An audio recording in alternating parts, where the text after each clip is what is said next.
오늘 우리 성도님들하고 함께 예배할 수 있다는 생각에 어제 마치 그 다음날 소풍 가는 아이처럼 이상하게 잠이 안 오고 설레었습니다. 여러분도 아마 비슷한 생각이 아니었을까 싶습니다. 우리 인사부터 하겠습니다. 반갑습니다. 하나님이 함께 하십니다. 그래서 어제 광고 드린 대로 방역 지침이 완화돼서 예배 300명 좌석이 300석 이하인 교회에는 20명까지 허용하는 것으로 그렇게 방역 지침이 조금 완화됐습니다. 그래서 그런 틈이 생긴 것이 얼마나 감사한지. 그래서 오늘 이렇게 모여서 예배하고 또 이제 2주 추석 연휴 지나고 상황이 좀 더 좋아져서 우리가 그런 제한도 이제 다 없어졌으면 좋겠다는 바람과 또 그런 바람에 따라 함께 기도해 주시기를 바랍니다. 자리에서 일어나시겠습니다. 이제 다 같이 마음을 모아서 함께 하나님 앞에 예배하겠습니다.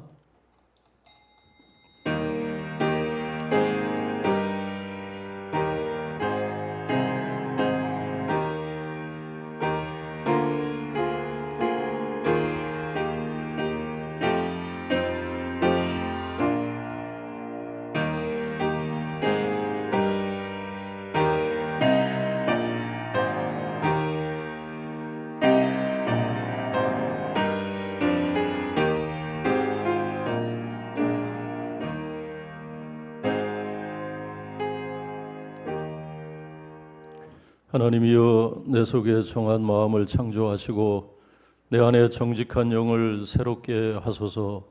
나를 주 앞에서 쫓아내지 마시며 주의 성령을 내게서 거두지 마소서.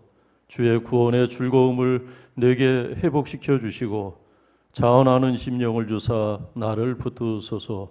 하나님은 영이시니 예배하는 자가 영과 진리로 예배할지니라. 아멘. 살아계신 하나님 아버지, 흩어져 있던 성도들이 주의 은혜로 함께 모여 찬양하며 경배합니다.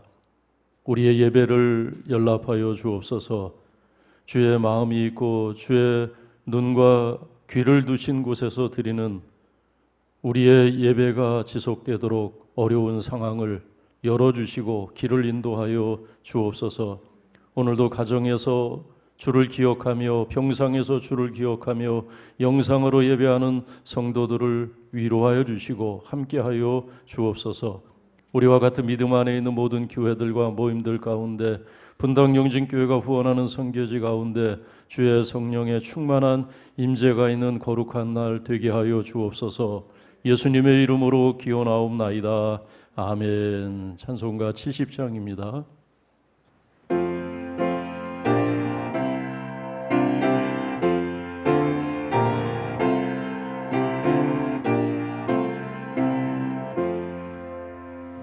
피난처 있으니 환난을 당한 자이리오라.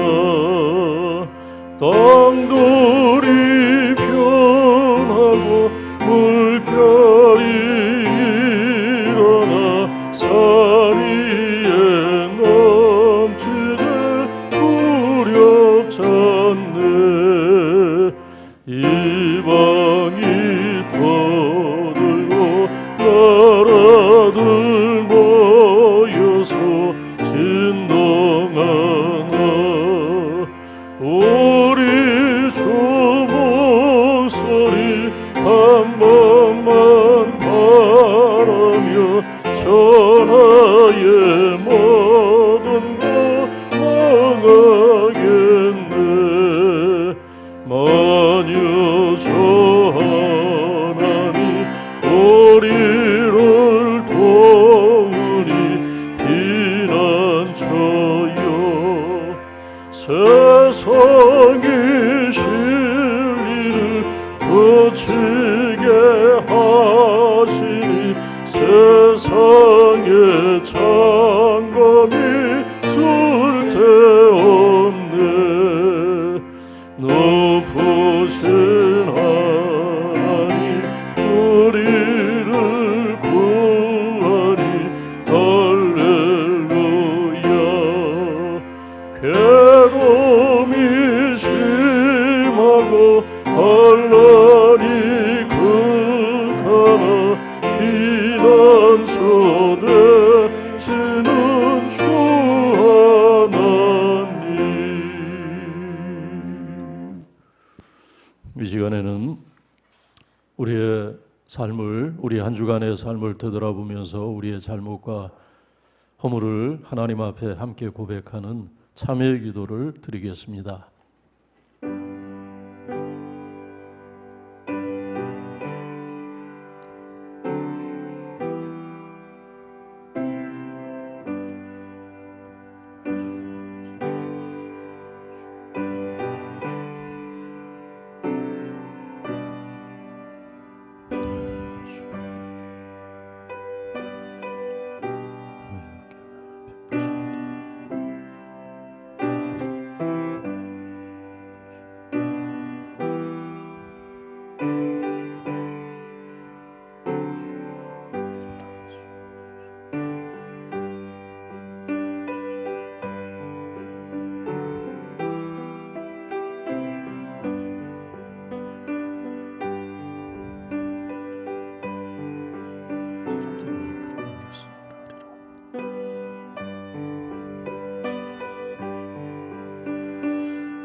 내가 여호와께서 우리에게 베푸신 모든 자비와 그의 찬송을 말하며 그의 사랑을 따라 그의 많은 자비를 따라 이스라엘 집에 베푸신 큰 은총을 말하리라.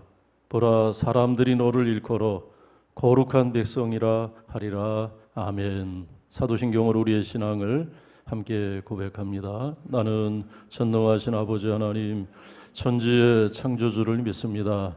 나는 그의 유일하신 아들 우리 주 예수 그리스도를 믿습니다.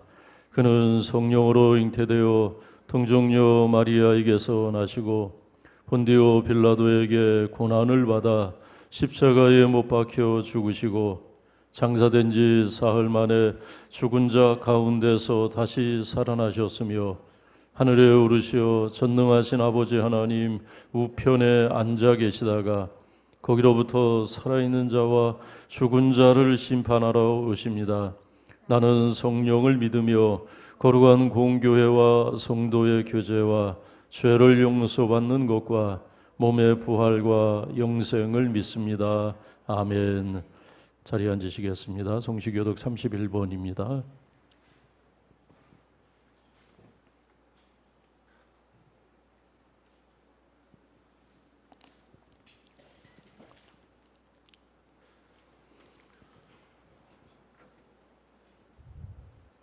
하나님이 일어나시니 원수들은 흩어지며 주를 미워하는 자들은 주 앞에서 도망하리이다. 연기가 불려가듯이 그들을 몰아내소서. 불 앞에서 밀이 녹음같이 악인이 하나님 앞에서 망하게 하소서. 의인은 기뻐하여 하나님 앞에서 뛰놀며 기뻐하고 즐거워할지어다. 하나님께 노래하며 그의 이름을 찬양하라. 하늘을 타고 광야에 행하시던 이를 위하여 대로를 수축하라. 그의 이름은 여호와이시니 그의 앞에서 뛰놀지어다. 그의 거룩한 초소에 계신 하나님은 고아의 아버지시며 과부의 재판장이시라. 하나님이 고독한 자들은 가족과 함께 살게 하시며 갇힌 자들은 이끌어내사 형통하게 하시느니라. 오직 거역하는 자들의 거처는 메마른 땅이로다. 하나님이여, 주께서 가난한 자를 위하여 주의 은택을 준비하셨나이다. 아멘. 찬송가 265장입니다.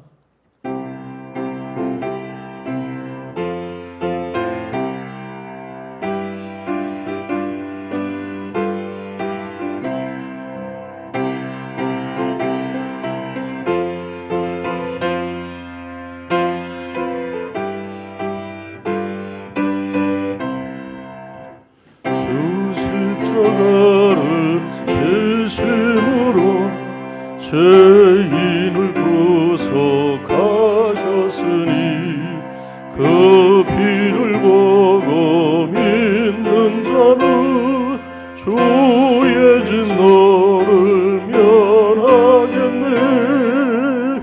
내가 그 피로 유월절 그 양의 피를 볼 때에 내가 널 넘어서 가리라. 흉악한 죄인 개수라도 예수는 능히 구원하네. 온몸을 피에 담글 때에 주의 진노 면하겠네. 내가 그 피로 유월절 그 양의 피를 볼 때에 내가 널 넘어서 가리라. 심판할 때에 모든 데서 행하는 대로 모음받네. 주님의 피로 죄 씻으며 주의 진노 면하겠네. 내가 그 피로 유월절 그 양의 피를 볼 때에 내가 널 넘어서 가리라. 구주의 사랑 그 시름에 보혈의 능력 의지하세. 심판의 불이 내릴 때에 주님의 진노 면하겠네. 내가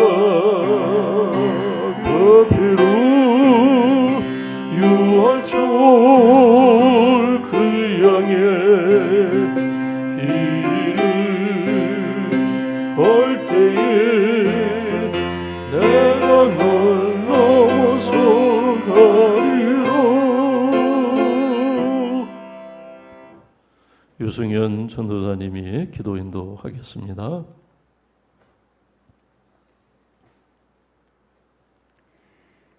찬양과 경배를 받으시기에 합당하신 하나님 아버지, 새벽에 창문 산 너머로 구름이 흘러가는 자연의 모습을 바라볼 때마다 아름답게 수놓으신 주님의 사랑이 잔잔히 감동으로 느껴지는 가을이 왔습니다.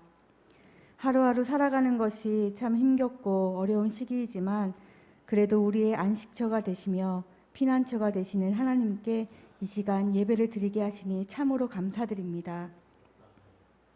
이 땅을 공의로 다스리시며 고통 중에 있는 자에게 힘을 주시고 또한 약한 자를 일으키시는 주님, 코로나19 사태로 일어나고 있는 경기 침체와 차별과 갈등, 불안과 우울 등 많은 어려움들이 우리의 삶 앞에 놓여져 있습니다. 한치 앞을 알 수 없는 우리들이지만 측량할 수 없는 하나님의 지혜와 다 알 길 없는 하나님의 일하심 앞에서 겸손한 마음을 품고 주님의 인도하심을 묵묵히 바라봅니다. 특별히 우리 새벽 이슬 같은 주의 청년들과 청소년들을 위해 기도하오니 어려운 이 시기에 요셉에게 주셨던 그 놀라운 지혜와 능력을 우리들에게도 허락하여 주시고 성령의 눈으로 미래를 내다볼 수 있는 우리 청년부와 청소년이 되어 새 힘과 용기를 주시어 말씀으로 이 시대를 잘 극복하게 하여 주시옵소서. 그리고 오늘 이 시간 주님의 말씀을 대언하실 서강 목사님을 축복하여 주시고 영육간의 강건하심으로 성령님이 함께하여 주셔 주님의 능력으로 말씀이 선포되게 하여 주시옵소서. 저희들에게는 눈과 귀를 열어주시고 마음과 생각을 열어주시어 우리의 심령에 깊이 말씀이 심겨지게 하여 주시옵소서.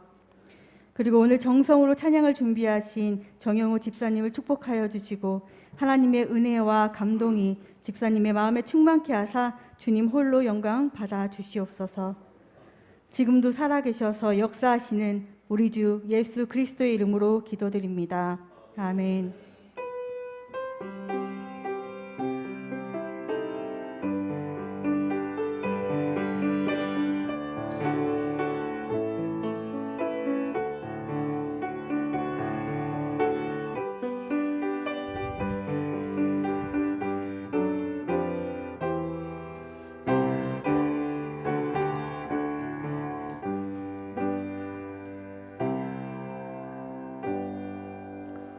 오늘 하나님께서 우리에게 주시는 말씀은 에베소서 3장 8절에서 13절까지의 말씀입니다.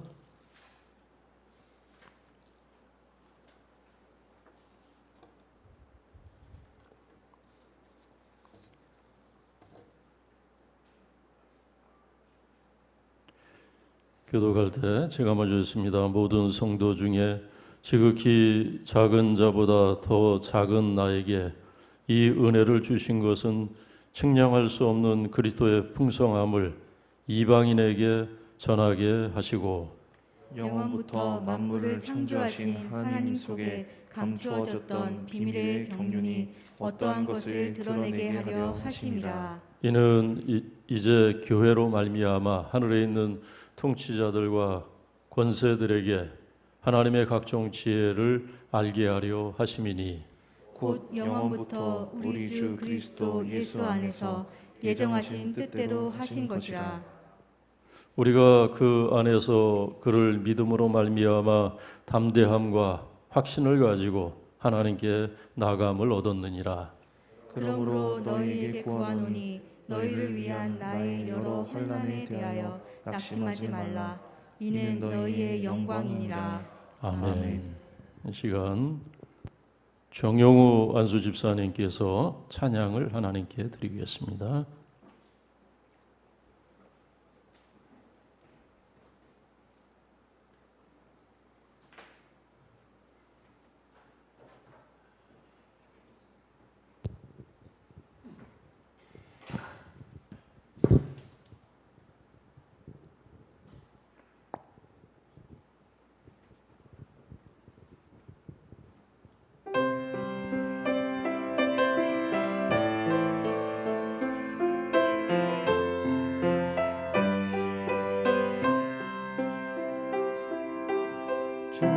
주님 다시 오실 때까지 나는 이 길을 가리라.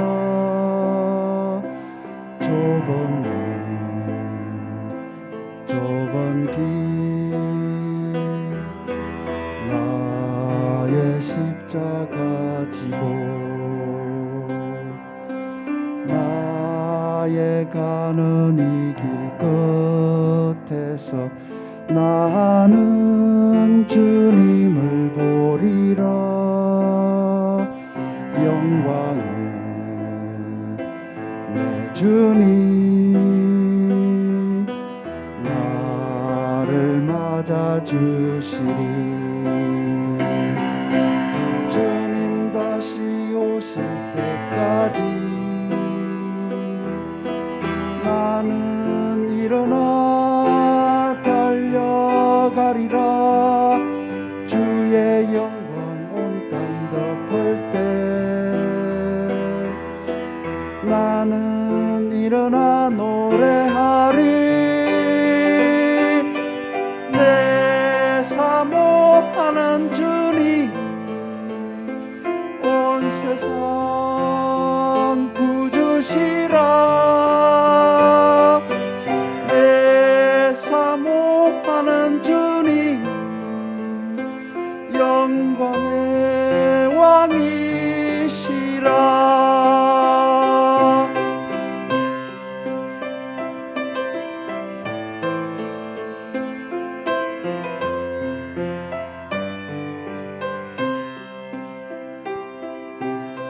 나의 가는 이 길 끝에서 나는 주님을 보리라.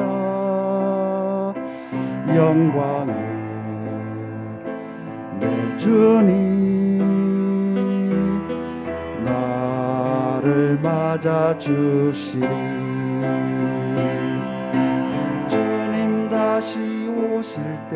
하지. 나는 일어나 달려가리라.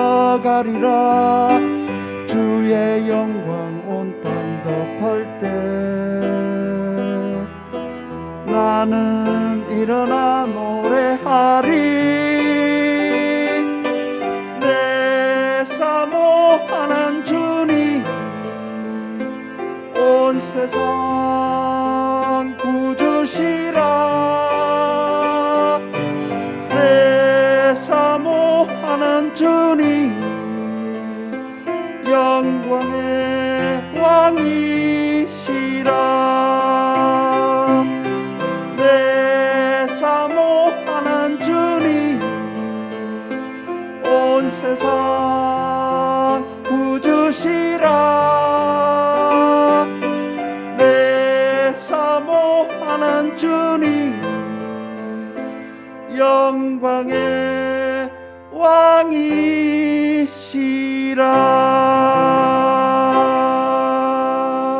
아멘. 감사합니다.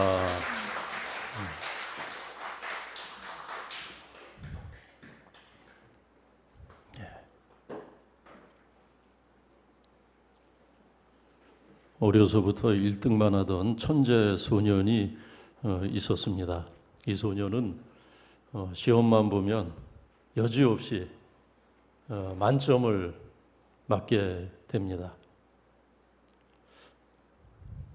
틀리는 것이 없으니까 그 누구도 이 소년을 따라잡을 수가 없는 겁니다. 뭐 무슨 과목을 시험을 보든지 만점을 맞는 거예요.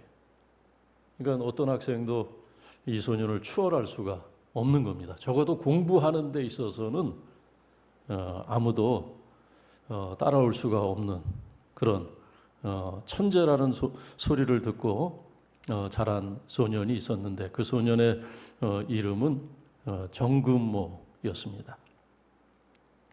이 어린 소년이 이제 학생이 되고 대학생이 되고 그리고 대학을 졸업하고 미국에 유학을 해서 석사, 박사 학위를 받고 대학의 교수가 됩니다.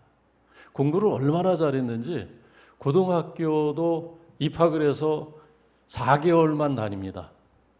왜 4개월만 다녔는지 아십니까? 더 이상 배울 게 없어요. 4달 다녔는데.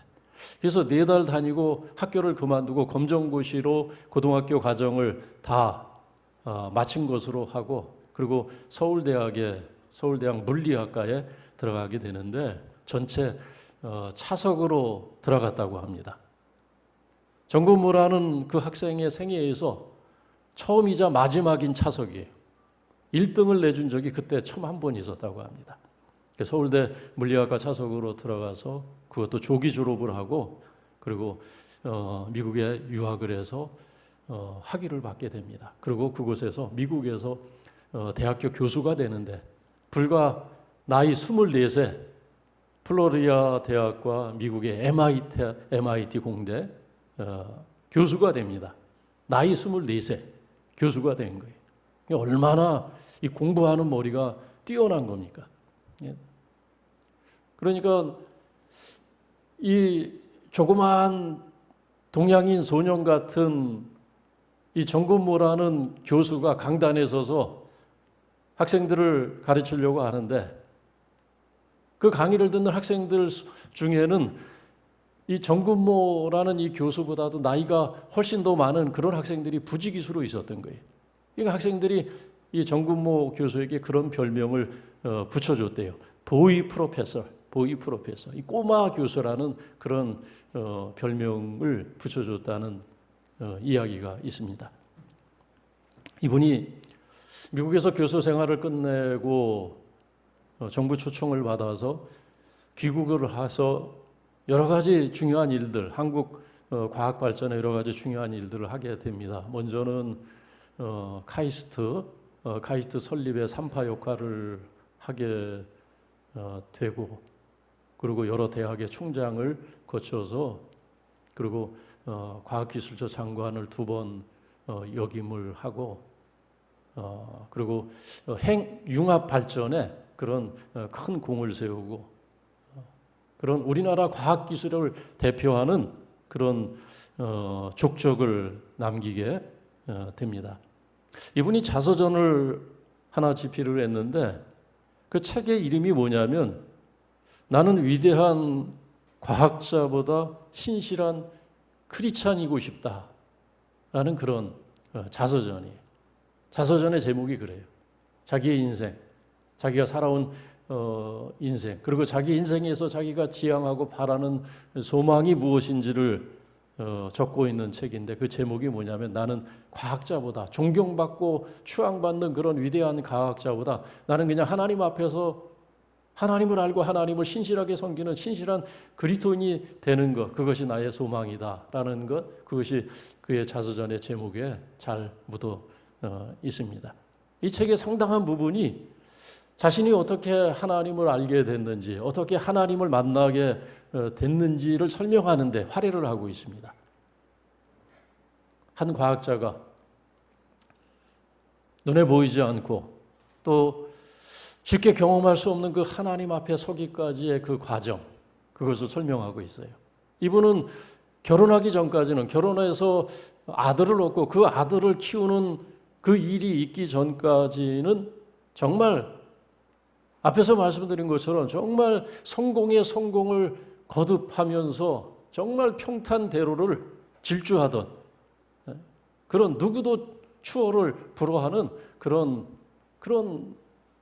학자로서의 삶을 살았던 분입니다. 그렇게 달려왔어요. 그렇게 항상 1등만 하면서 항상 조명을 받으면서 그렇게 살아왔던 분입니다. 그런데 결혼을 하고 아들을 얻고 그리고 그 아들을 키우는 과정에서 브레이크가 걸립니다. 그의 인생에 처음 브레이크가 걸려요. 제동이 걸립니다. 어떤 제동, 어떤 브레이크가 걸렸냐면 어린 아들이 만성적인 신부전증이라는 질병으로 고통을 받게 된 거예요.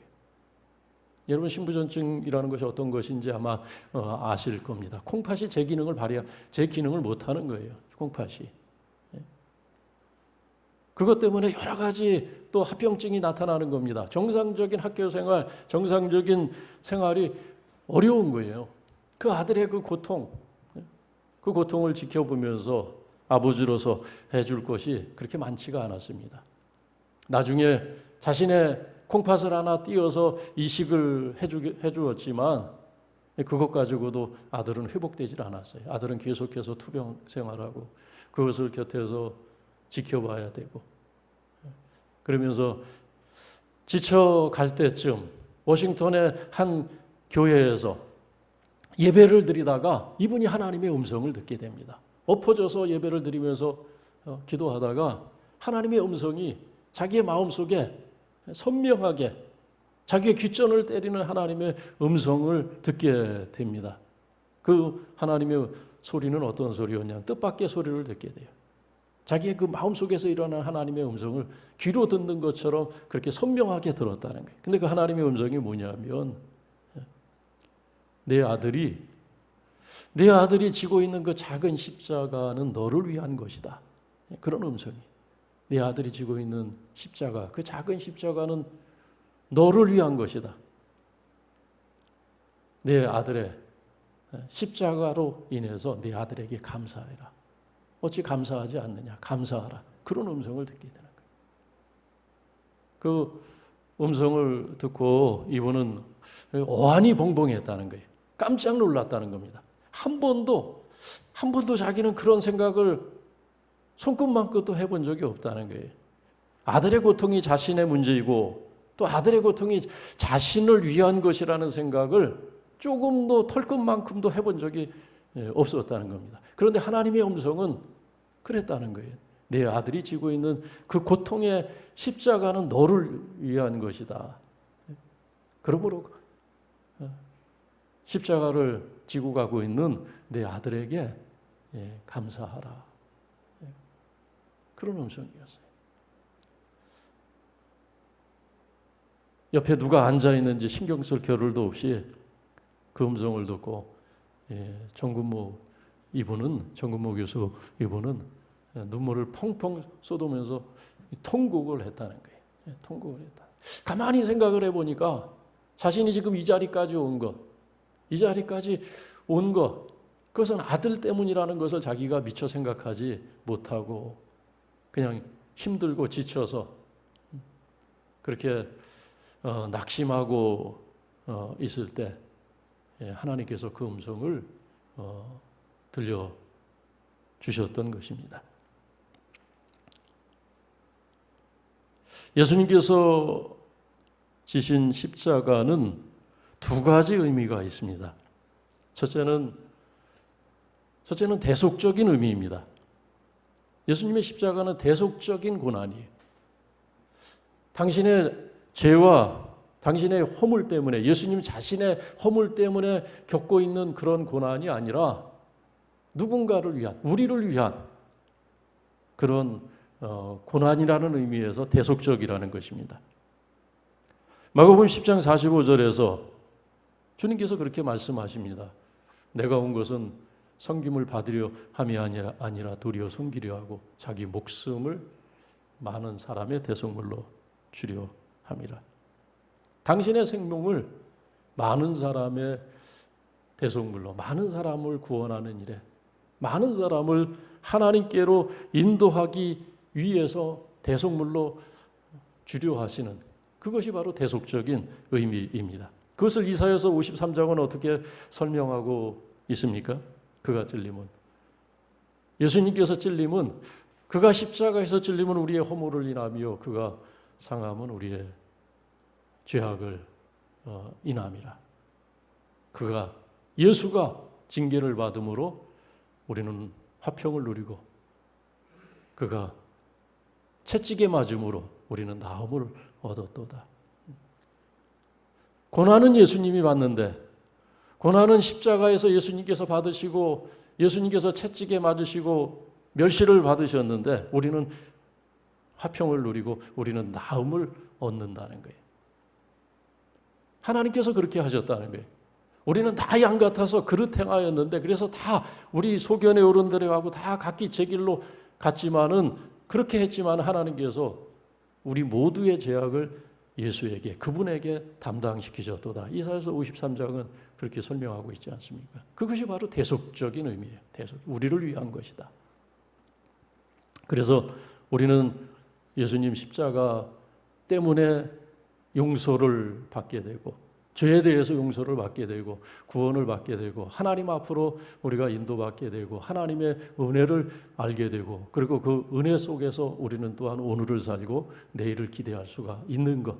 그 예수님 십자가 때문이라는 거예요. 다 예수 때문이라는 겁니다. 다 예수 안에서 그 모든 일이 다 이루어졌다는 거예요.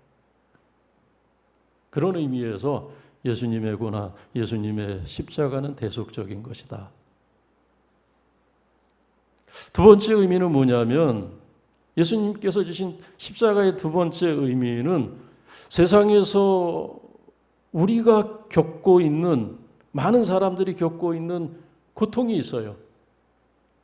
그 많은 고통들 가운데 본인의 잘못이나 본인의 실수와 관계없는, 이유를 알 수 없는 고통이 있습니다.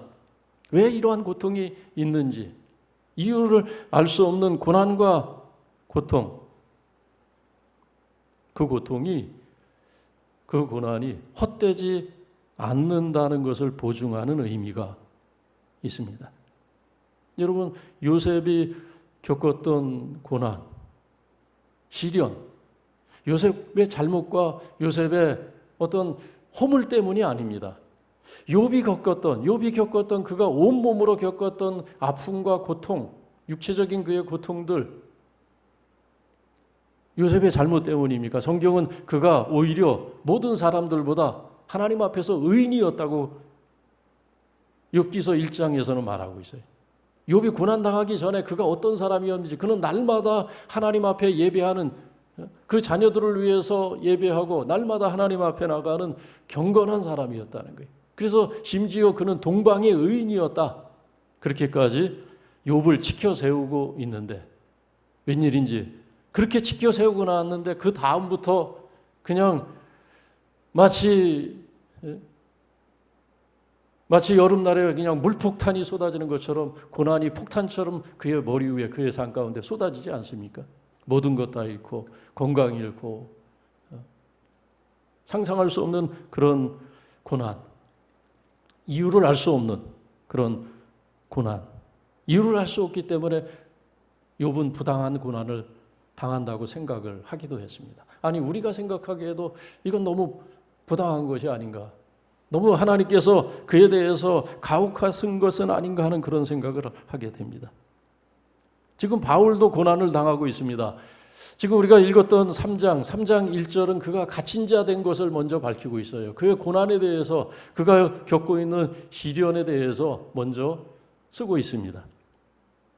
바울이 겪고 있는 고난, 그의 죄 때문이 아닙니다. 그가 어떤 실수를 했기 때문에 그가 죄인이 된 것이 아닙니다. 그가 죄를 지었다면은 그것은 복음을 전하는 것이고, 그리고 십자가를 전하는 것, 예수를 전하는 것, 그것이 어떤 사람들에게는 죄처럼 여겨졌을 수 있습니다. 이런 이유를 알 수 없는 그런 고난에 대해서, 부당한 그런 시련에 대해서 그것이 결코 헛되지 않는다는 것을 보증하는 것이 예수님의 십자가라고 할 수 있습니다. 오늘 바울은 13절에서 에베소 성도들에게 권면하고 있습니다. 나의 여러 환난에 대해서 낙심하지 말라. 환난에 대해서 그것 때문에 시험에 들지 말라는 거예요. 그것 때문에 움츠려들거나 환난과 고난 때문에 염려하고 걱정하지 말라는 것입니다. 왜 그렇습니까? 의미가 있기 때문에. 이유가 없으면은 이유 없이 당하는 고난이면 거기에 의미가 있다는 거예요. 어떤 의미가 있습니까? 13절에서 그걸 밝히고 있어요. 너희를 위한 고통이다. 나의 고난은, 나의 환난은 너희를 위한 것이라는 겁니다. 그래서 너희를 위한 나의 여러 환난에 대해서 낙심하지 말라. 이는 너희의 영광이니라. 또 에베소 교회 성도들, 에베소 교회를 위한 환난이면서 또 8절에서는 이방인들을 위한 것이라는 거예요. 나의 환난은 이방인들을 위한 것이다. 이방인들에게 그리스도의 풍성함을 전하게 하려 하시는 하나님의 경륜이다. 하나님의 그 놀라운 경륜 가운데서 내가 오늘 이 환난을 겪고 있는 것이다. 그렇게 밝히고 있어요. 이건 하나님의 경륜이다. 너희를 위한 것이고 또 이방인들을 위한 것이다. 실제로 바울은 유대인들의 반대와 거절과 냉대와 저들이 바울을 대적하는 그러한 모든 일들을 겪으면서 이 유대인들과의 연결고리가 하나하나 끊어지게 됩니다. 바울은 자신이 유대인의 혈통이었기 때문에 유대인의 피를 이어받고 있었기 때문에 이 유대인들에 대한 그의 애정은 각별했습니다. 어떻게 해서든지 자기 형제와 같은, 자기 부모와 형제와 같은 유대인들이 예수를 알고 자기와 똑같은 믿음을 갖고 똑같은 그런 구원과 은혜를, 하나님의 그 진리와 은혜를 깨달아 알기를 그는 간절히 원했어요. 그러나 그런 바램과 상관없이 유대인들은 완고하고 그 완고함 때문에 복음을 받아들이지 않고 복음 전하는 이들을 박해하고 교회를 박해하는 그런 집단이 되고 맙니다. 그리고 그 집단의 힘을 발휘해서 바울을, 사도들을 어렵게 합니다. 그런데 신기한 것은 그렇게 이 유대인들과의 거리가 점점 멀어지고 또 유대인들과의 그런 관계가 하나하나 다 깨져 버릴수록 이 바울의 세계 속에 점점 이방인들이 나타나게 됩니다. 유대인들이 진을 치고 있는 그 예루살렘으로 올라가는 길은 하나하나 다 차단이 돼요. 그의 발행과 상관없이. 그런데 예루살렘으로 유대인들에게 가는 길은 다 막히고 차단되는 그 시간에 놀랍게도 이방 세계로 가는 길은 열리게 됩니다. 아시아로 가는 길, 마게도냐로 가는 길, 어떤 때는 마게도냐 사람이 환상 중에 나타나서 와서 우리를 도우라는 그런 환상도 경험하게 되고, 그리고 마지막에는 로마로 가는, 이방 세계의 중심이었던 로마로 가는 그런 길이 하나하나 열리는 것을 보면서 바울은 그래서 자신이 갇힌 것은 바로 이방인들을 위한 것이구나. 나는 유대인들에게 복음을 전하기를 원했는데 나를 부르신 하나님의 뜻은 이방인들에게 그리스도의 풍성한 그 은혜를 나타내게 하려고 하시는 하나님의 계획이 있구나. 하나님의 예정함이 있구나. 오늘 예정이라는 단어, 오늘 굉장히 중요한 단어들이 많이 나오고 있어요. 9절에서는 이것을 비밀의 경륜이라고 이야기하고 있습니다. 비밀이다, 경륜이다. 바울 자신도 너무나 신비스럽고 너무나 놀라운 거예요. 하나님께서 이러한 고난 가운데서 오히려 더 넓은 세계에 더 많은 백성들에게 주의 은혜를 전하게 하시는 하나님의 놀라운 예정하심과 그 신비스러운 계획이 있었다는 것을 그는 깨달아 알면서 그것을 비밀의 경륜이다, 하나님의 신비다, 그렇게 표현하고 있는 거예요. 지난주에도 말씀드렸던 것처럼 여기서 비밀이라는 것은 시크릿이 아니라 미스테리입니다. 사람이 그 지혜와 경험과 상식으로 도달할 수 없는 그런, 범접할 수 없는 그런 영역, 하나님의 영역, 그 하나님의 신비를 바울은 보게 된 것입니다. 10절에서는 교회로 말미암아 이 하나님의 놀라운 지혜, 이 하나님의 신비, 하나님의 각종 지혜, 그것을 세상도 알게 될 것이라는 거예요. 오늘 내가 알고 있는 이 지혜를 세상 사람들이, 세상의 높은 사람들, 세상의 통치자들, 그리고 하늘의 권세 잡은 자들까지도 마지막에는 교회를 통하여서, 교회가 세워진 것을 통해서, 그 환난과 박해 가운데서도 교회가 열방 가운데, 이방 세계 가운데 에베소에 세워지고 갈라디아에 세워지고 고린도에 세워지고 시련 가운데서, 고난 가운데서 교회가 무너지는 것이 아니라 오히려 이곳저곳에 이방 민족들 가운데 우뚝우뚝 솟아나는 그 교회를 보면서 낮은 자나 높은 자나 모든 통치자들까지도 하나님의 이 놀라운 지혜, 그것을 깨달아 알게 될 것이라고 10절에서 선포하고 있습니다. 그러므로 십자가가 끝이 아니라는 거예요. 고난이 끝이 아니라는 것입니다.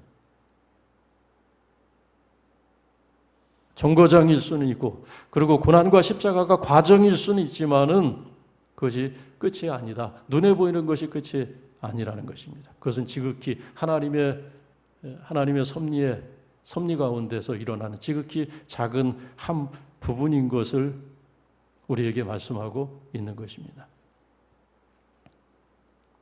초대교회는 고난받는 교회였습니다. 오늘 우리가 겪고 있는, 우리가 경험할 수 있는 그런 시련이나 고난과는 비교도 될 수 없는, 비교할 수 없는 그런 큰 엄청난 시련과 고난을 겪고 있었던 교회가 초대 교회였습니다. 그런데 그러한 와중에서 고난을 피하기 위해서 하나님을 피하는 사람들이 있었던 거예요. 고난이 두려워서 하나님을 등지는 사람들이 왜 없었겠습니까? 초대교회도 그런 이들이 있었어요. 그래서 오늘 바울은 그러한 모습을 보면서 이것은 오히려 고난이 하나님의 놀라운 신비인 것을 설명하면서 너희가 그리스도 예수의 그 은혜를 붙들고 담대함으로 확신을 가지고 하나님 앞에, 하나님을 피하지 말고 하나님을 등지지 말고 하나님 앞에 나가야 할 것을 12절에서 권면하고 있는 것입니다. 십자가 은혜를 붙들고 담대히 믿음을 갖고 확신을 갖고 하나님 앞에 나가라는 것입니다. 우리 교단의 어머니 교회라고 할 수 있는 영락교회 본당 입구에 가면은 거기 기념비 하나가 있습니다. 여러분들 기억나십니까? 3년 전에 사순절 기간에 국내 성지순례 하면서 동작동에 있는 현충원 주기철 목사님 묘지를 방문하고 또 영락교회 방문했는데 영락교회를 방문한 이유는 그곳이 우리 교단의 비단 어머니 교회 같은 대표 교회였기 때문이 아닙니다. 그것 때문이 아니라 또 한경직 목사님이 그 유명한 한경직 목사님이 목회하던 교회였기 때문도 아니고 영락교회를 방문한 것은 그 교회 본당 입구에 고 김웅락 장로님 기념비가 그곳에 있기 때문에 그 기념비 보려고 갔던 거예요. 김웅락 장로님은 어떤 장로님이셨습니까? 그분은 6.25 전쟁이 발발하고 그리고 발발 후 불과 사흘 만에 서울이 인민군 수중에 들어가는 와중에서 성도들이 다 피난을 갈 수밖에 없었습니다. 성도들이 다 피난을 갔어요. 목사님도 피난을 갈 수밖에 없었습니다. 성도들과 함께. 그리고 이 김홍락 장님은 그런 와중에서 누군가는 교회를 지켜야 된다는 생각으로 교회에 남아서 교회를 지키려고 했었던 겁니다. 피난을 가지 않고. 그러다가 공산주의자들 인민군의 총탄 세례를 받고 결국 그 교회당 마당에서 순교를 하게 됩니다. 교회는 성도들은 그분의 그 순교를 기리면서 그분을 기억하는 거예요. 하나님의 교회는 주님의 몸된 교회는 총을 쏴대고 교회 문에 대못을 박는다고 해서 절대 무너지지 않습니다. 오히려 고난받으면 고난받을수록 오히려 성도들이 피를 흘리면 피를 흘릴수록 주님의 몸된 교회는 생명력을 갖게 되고 그리고 교회는 더 굳게 반석위에 세워진다고 하는 것을 우리에게 보여주는 산 증거라고 할 수 있는 것입니다. 순교가 있는 교회, 성도들이 순교한 교회, 성도들의 피가 묻어있는 교회는 여러분 그런 교회가 무너지는 거 맞습니까? 그런 교회는 안 무너져요. 오히려 그런 교회는 더 성도들이 모이고 더 성도들이 그 순교하신 분을 자랑스럽게 생각하면서 영광스럽게 생각하면서 그분들 때문에 한국교회가 오늘도 이렇게 부흥하고 그동안 서 있을 수 있었던 것입니다. 그분들 때문에 한국교회는 망하지 않을 것입니다. 그런 순교의 피가 있기 때문에 도전과 어려움이 있지만 그러나 끝내 교회는 그 도전과 어려움을 이기고 다시 거룩하여지고 다시 회복되어지고 다시 세상을 비추는 주님의 빛이 되는 것입니다. 오히려 고난 속에 길이 있습니다. 고난 때문에 환난 때문에 이제 길이 끊겼다고 생각한 그 지점에서 또 다른 새로운 길이 열리게 되는 것입니다. 그 길은 어떤 길입니까? 그 길은 바로 하나님 앞에 가는 길이에요. 하나님 앞에 가는 길.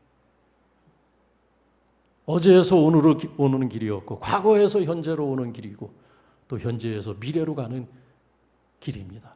그 길이 오히려 고난 가운데 있다고 하는 것을 우리에게 말씀하면서 하나님을 피하지 말고 어려울 때일수록 환난의 때일수록 그 은혜를 기억하면서 믿음을 가지고 확신을 가지고 담대히 하나님 앞에 나가라고 바울은 에베소 교회에 권면하였고 또 도전 가운데 있는 우리의 믿음이 도전받는 이 시대를 살아가고 있는 우리에게도 하나님께서 오늘 말씀을 통해서 우리에게 이 말씀을 주신 줄로 믿습니다.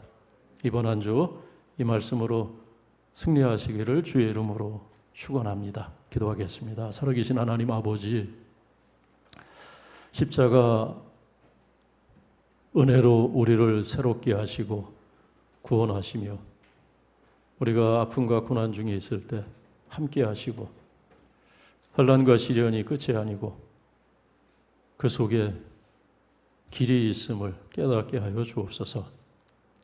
도전 앞에 있는 한국 교회를 지켜주시고 교회를 통하여 세상이 하나님의 살아계심을 보게 하시고 하나님의 은혜를 보게 하시고 또 고침과 치유함을 받게 하여 주시옵소서. 예수님의 이름으로 기도드리옵나이다. 아멘. 찬송가 340장입니다.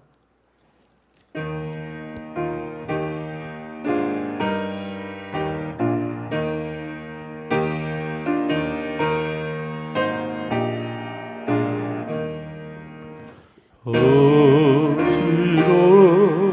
세상 중에 기쁜 소리 들리네.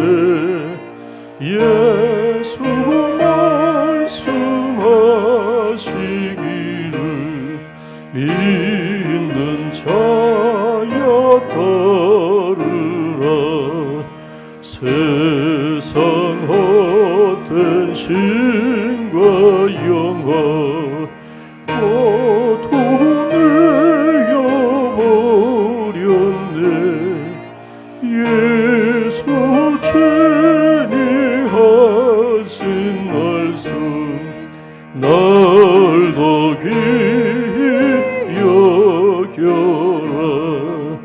기쁠 때나 슬플 때나 바쁠 때나 틈날 때 예수 죄니 하신 말씀 날 더 귀히 여겨라. 주님 거신 은혜로서 부럽게 하시고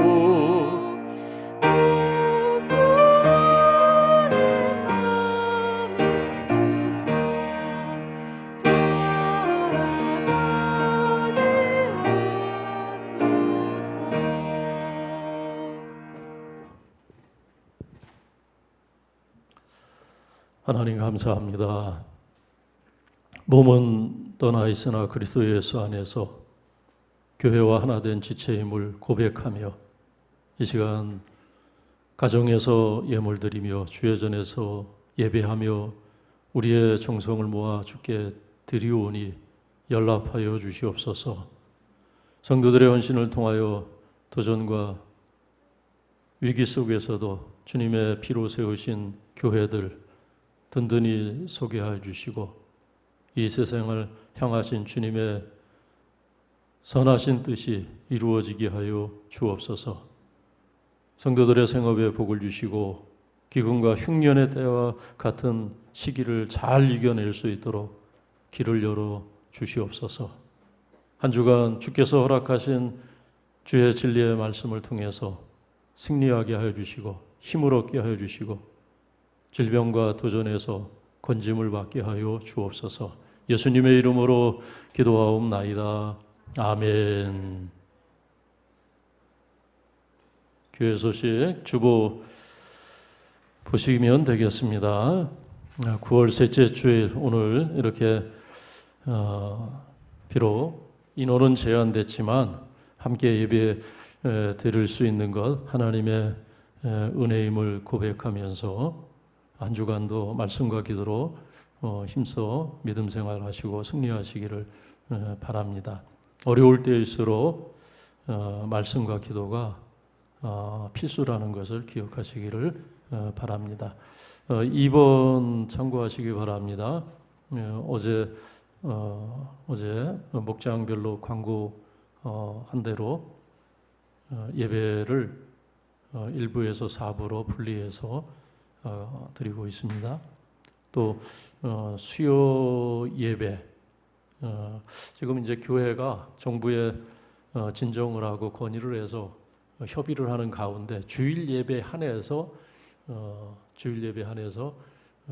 이렇게 제한적으로 완화를 한 것입니다. 그래서 다른 모임이나 다른 어떤 행사들 같은 거는 계속 지금 집합 금지 명령이 유효한 것입니다.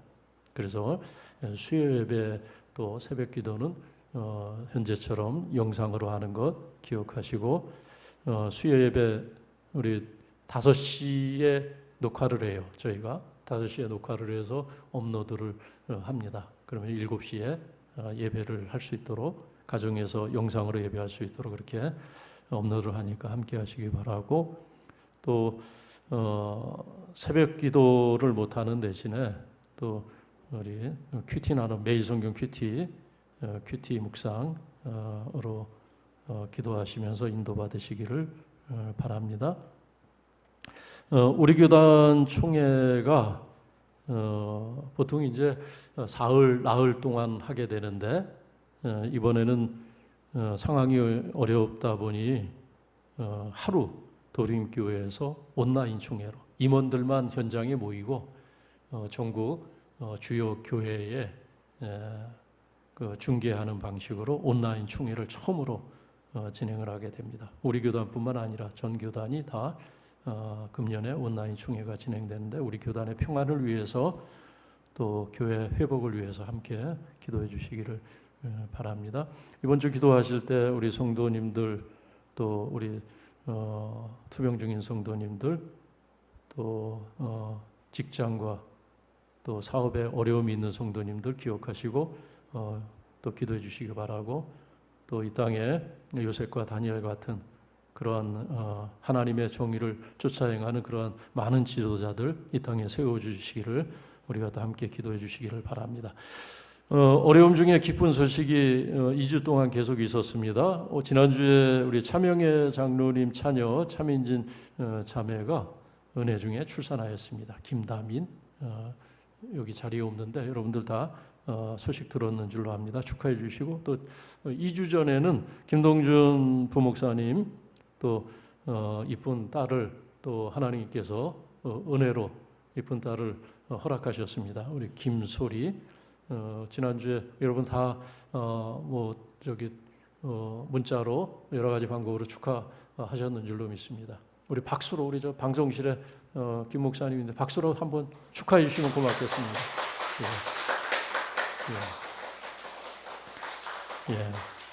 또 우리 차장로님 또 김영순 권사님 나중에 또 대면에서 보면은 또 꼭 축하 인사 건네시기 바랍니다. 자, 우리 인사하시겠습니다. 이렇게 건너다 보시면서 은혜입니다. 감사합니다. 사랑합니다. 자, 방역 수칙 다시 한번 강조합니다. 지금처럼 늘 마스크 착용하시고요.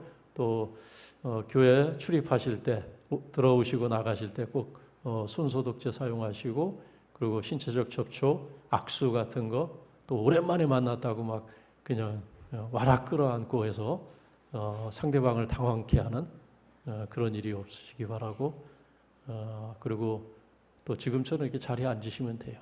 이렇게 2m 간격 유지하고 앉으시고 그렇게 한 주 동안 또 우리 교회에서야 뭐 여러분 1시간 머물다 가지만 사실은 더 위험에 노출되는 건 우리가 뭐 대중교통을 이용한다든지 또 어디 다른 시설을 이용한다든지 밖에 더 위험한 시설들이 많지 않습니까? 그래서 개인 일주일 동안에도 개인 방역에 특별히 신경 쓰셔서 자기를 지키는 것이 가족을 지키는 거고 교회를 지키는 것이다. 그렇게 여기시고 한 주 동안 개인 방역에 그렇게 신경을 더 쓰시기를 바랍니다. 자, 자리에서 일어나시겠습니다. 우리 공동기도 함께 읽으시면서 교회와 나라를 위해서 함께 기도합니다. 같이 기도합니다. 살아계신 하나님 아버지, 오늘 우리의 예배가 부분적으로 회복될 수 있도록 길을 열어주시니 감사합니다. 주님의 몸된 교회가 혐오 시설처럼 치부되는 현실 앞에서 상처받고 있는 성도들을 위로하여 주옵소서. 자신의 뜻을 위해 교회를 매도하는 이들을 탓하고 비난하는 것으로 만족하고 주의 뜻을 묻지 않는 영적 안일함에서 깨어나도록 우리를 인도하여 주옵소서.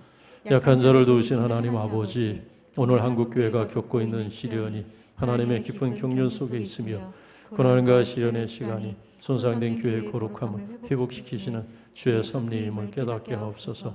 교회를 욕하는 사람들 속에서 교회를 여전히 사랑하며 하나님의 살아계심을 부인하는 사람들 속에서 하나님을 본 것처럼 섬기는 성도들이 주의 영광을 보게 하옵소서. 긍휼이 풍성하신 하나님 아버지, 풍랑이 일어나는 때 말씀과 기도로 그리스도의 평안을 누리게 하옵소서. 아무것도 염려하지 말고 오직 모든 일에 기도와 간구로 너희 구할 것을 감사함으로 구하라 하신 말씀을 따르게 하옵소서. 예수 그리스도의 이름으로 기도드립니다. 아멘. 635장입니다.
우리들의 큰 죄 다 용서하시고 또 시험에 들게 하시고 악에서 구하소서. 대개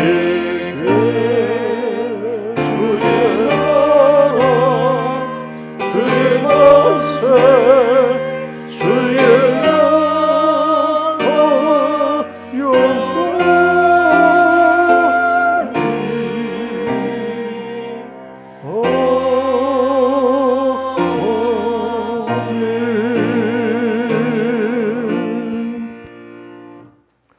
이제는 우리 주 예수 그리스도의 은혜와 우리 아버지 하나님의 넓고 크신 사랑하심과 성령의 교통하심이 거룩한 주의 날 주 앞에 나와 함께 예배하며 또 흩어져 가정에서 영상으로 예배하는 분당 영진교회에 속한 성도들과 주님의 몸된 교회들 위해 이 나라 이 민족 위에 분당 영진교회가 후원하는 선교지 가운데 이제로부터 영원토록 함께 계시기를 축원하옵나이다. 아멘.